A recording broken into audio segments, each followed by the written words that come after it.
नमस्कार, मी पंजाब डक.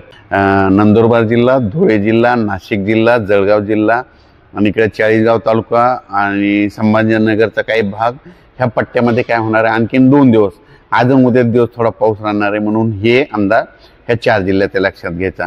पण त्याच्यानंतर ह्या 4 जिल्ह्यात पाऊस सुरू असताना म्हणजे 7 तारखेला तुम्हाला सांगू इच्छितो की मग दक्षिण महाराष्ट्राकडे मग तुम्हाला सांगू इच्छितो की मराठवाड्याकडे म्हणजे तुम्हाला सांगतो परभणी जिल्हा झालं, लातूर जिल्हा झालं, बीड जिल्हा झालं, जालना जिल्हा झालं, जालना जिल्हा झालं, त्याच्यानंतर सोलापूर जिल्हा, धाराशिव जिल्हा, सांगली जिल्हा, इकडं नांदेड जिल्हा, इकडं हिंगोली, वाशिम, यवतमाळ ह्या पट्ट्यामध्ये ना ह्याचा उद्यापासून 8 तारखेपासून चांगलं सूर्यदर्शन होणार आहे, म्हणून लक्षात द्यायचा. पण तुम्हाला एक सांगू इच्छितो तर त्या जिल्ह्यांना फक्त 7, 8, 9, 10 आणखीन 4 दिवस चांगलं सूर्यदर्शन होणार आहे. पण तुम्हाला सांगू इच्छितो की मग नंतर काय होणार आहे, आपलं उत्तर महाराष्ट्रातला पाऊस कमी होणार आहे. उत्तर महाराष्ट्रातला पाऊस कधी कमी होणार आहे, 9 तारखेपासून आपलं नाशिक जिल्हा, धुळे जिल्हा, नंदुरबार जिल्हा, मुंबई, त्याच्यानंतर इगतपुरी, जळगाव ह्या 4-5 जिल्ह्याला काय होणार आहे 9 तारखेपासून म्हणजे किती 9, 10, 11, 12 तारखेपर्यंत चांगलं सूर्यदर्शन होणार आहे, म्हणून त्या शेतकऱ्यांनी शेतीचे कामं करून घ्यावे. पण त्याच्या व्यतिरिक्त काय होणार आहे, उत्तर महाराष्ट्राकडे सूर्यदर्शन होत असताना देखील महाराष्ट्रामध्ये पाऊस सुरू होणार आहे 10 जिल्ह्यामध्ये. तर मग त्या 10 जिल्हे कोणते तुम्ही ते लक्षात घ्या. तर तुम्हाला सांगतो की 11 सप्टेंबर, 12 आणि 13च्या दरम्यान लातूर जिल्हा, बीड जिल्हा, धाराशिव जिल्हा, सोलापूर जिल्हा, सांगली जिल्हा, बीड जिल्हा, त्याच्यानंतर 2 पुणे, त्याच्यानंतर नांदेड, हिंगोली ह्या पट्ट्यामध्ये मात्र 11, 12, 13च्या दरम्यान जोराचा पाऊस सुरू होणार आहे, म्हणून हे अंदाज लक्षात घ्या. त्या 10 जिल्ह्यामध्ये मात्र 11 तारखेला पाऊस सुरू होणार आहे, म्हणून हे अंदाज खास करून शेतकऱ्यांना लक्षात द्यायचा.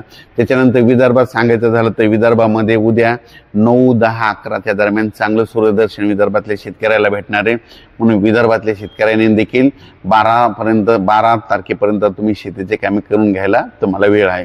मग त्याच्यानंतर तुम्हाला सांगू इच्छितो की राज्यात मग परत आणखीन पाऊस कधी येणार. तर खरं तर आता हे परतीचा पाऊस ना 13 तारखेपासून सगळ्या राज्यामध्ये पडणार सुरू होणार आहे. पण त्या अगोदर 11 तारखेलाच मात्र सांगली, सातारा, सोलापूर, लातूर, बीड, धाराशिव, अहिल्यानगर, परभणी, नांदेड, हिंगोली, वाशिम, यवतमाळ ह्या पट्ट्यामध्ये मात्र 11 तारखेला पाऊस सुरू होणार आहे, म्हणून हा अंदाज लक्षात घ्यायचा. पण परतीचा पाऊसाचं एक विशेष असतंय की ज्या जिल्ह्यामध्ये अद्यापही पाऊस पडलेला नाही त्याच जिल्ह्यात मात्र परतीचा पाऊस जोरानं पडतो, म्हणून हे लक्षात घ्यायचं. तसेच सर तुम्ही सांगितल्याप्रमाणे सूर्यदर्शन झालेलं आहे, पण काही जिल्ह्यामध्ये अजून बी पावसाचं पाहिजे तसा झालेला नाही. जसे की धुळे जिल्ह्यात काही पट्टा, नगर जिल्ह्यात काही पट्टा त्याच्यात अजून पाहिजे तसा पाऊस झालेला नाही. त्या ठिकाणी पाऊस कसा होईल और कधी होईल. तर धुळे जिल्ह्यात काल देखील आज मी बघितलं तर रात्रीच्याला खूप ठिकाण झालं, पण आता राहिलेला पाऊस ह्या परतीच्यामध्ये कव्हर होईल. पण त्याच्यामध्ये अहिल्यानगरमध्ये काय सांगतो की नेवाशामध्ये ते एक लाड जवळगाव आहे, टाकळी ढोकेश्वर आहे, बेलपिंपळगाव आहे, श्रीरामपूर आहे, असे बरेच आहे, शिर्डी ह्या पट्ट्यात मात्र न परतीचा पाऊस यांना झोडपूनच काढणार आहे. आणि त्याच्यानंतर जालना जिल्ह्यामध्ये एक रोहिलागड म्हणून एक आहे, तिथे एक काय होतं अवर्षणग्रस्त म्हणजे तिथं पाऊसच पडत नाही पावसाळ्यात.